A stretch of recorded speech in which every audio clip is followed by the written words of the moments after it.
In this 2-Minute Tuesday, we'll be discussing domain names for Australian dental practices, and we'll be talking about the sorts of things that you should consider when you're choosing a domain name or a website address for your Australian dental practice.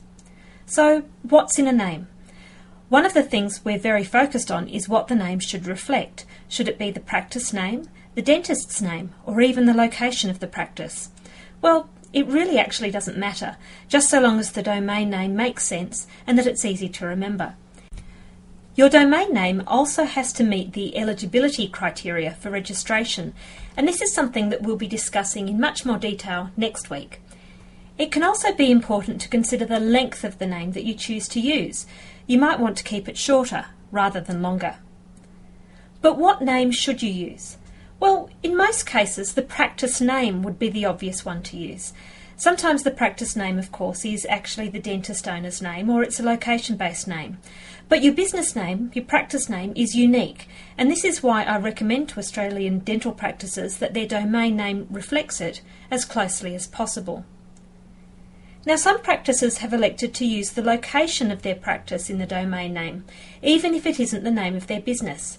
So I'm talking about a domain name that looks like dentistandcityname.com.au. Some practices have been told to do this by an SEO expert because a location-based domain name can help a website to rank for location-based keywords like dentist your local city.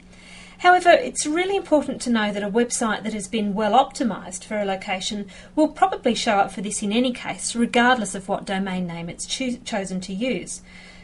I think it's a good idea to think about it in this way. If it wasn't for the presence of search engines, and if it wasn't for the presence of SEOs, who sometimes do things to manipulate the position of your practice within the rankings, would you actually use dentist and the name of your city as your domain name? Or would you choose your business name? Well, I suspect that most practices would use their practice name, and that's why it's best practice to do so. It's also interesting to note that many location-based domain names have already been taken, so it's getting a lot harder to find a domain name that reflects your location. So that's why I think you just shouldn't bother stressing about it. Use a domain name that reflects your unique practice name. What about using the dentist name as the domain name? Well, that absolutely makes sense, particularly if the dentist is wanting to be known as the brand of the practice, or if they want to become a local identity. And there is another way in which you can use a domain that has your name in it. So in my case, Dr. Jackie Kearslake, bds.com.au.